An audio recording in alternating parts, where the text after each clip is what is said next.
ريتشارد فولك، وهو أحد كبار المفوضين الخاصين التابعين للأمم المتحدة في الشؤون الفلسطينية، أيضا كان موجود في المؤتمر.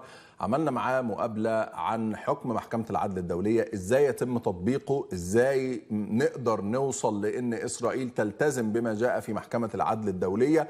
هل المحكمة هيكون عليها ضغوط؟ هل المجتمع الدولي هيضغط على إسرائيل ولا هيضغط على المحكمة؟ خلينا نشوف الأول فيديو تعريفي بريتشارد فولك وبعدين نتابع مقابلته مع آخر كلام.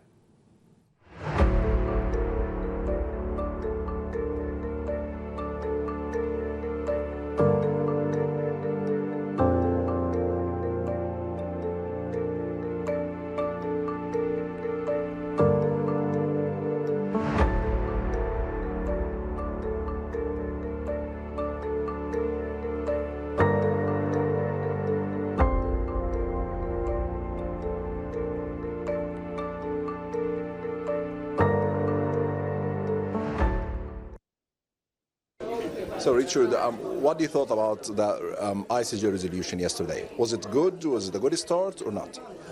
Well, from the point of view of the International Court of Justice, it was a historic decision, the most important ruling of its entire existence. From the Palestinian point of view, it was a great victory, symbolically, of enormous influence on civil society and activists everywhere in the world. It will have a mobilizing effect. Whether Israel and the countries supporting Israel, especially the US and UK, comply or put pressure on Israel to comply is very doubtful, in my view, and therefore you have what I call a crisis of implementation and enforcement.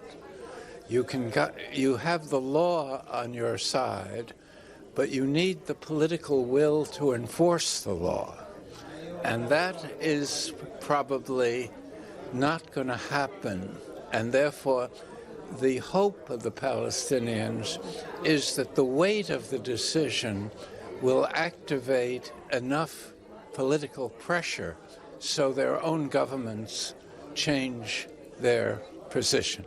Okay, this political pressure, maybe give it the second question about how to force Israel to follow up the decision of the ICJ. The most obvious way would be for the U.S. to break its special relationship and more or less say that Israel, if it wants the support of the West, must comply with the rulings of the court and must establish a ceasefire, because the rulings of the court, although they don't use the language of ceasefire, if they're taken seriously and in good faith, they approximate the outcome of ceasefire, because they, among other things, forbid any further killing of Palestinians, and they order that humanitarian assistance not be interfered with. And so there is the possibility, with a massive political effort, that Israel will be forced to comply. And it's possible also that Israel within its own borders will begin to question whether it is doing the right thing from its selfish point of view. South Africa, you remember, abandoned apartheid because it didn't want to be a pariah state in the world. And I'm not sure whether Israelis want the consequences of being a pariah state, which it is now, to cast a shadow over their own future. And I know that Netanyahu is a very unpopular leader, and so it provides a slim, not a good opportunity, but a small opportunity for transforming the Israeli political perspective.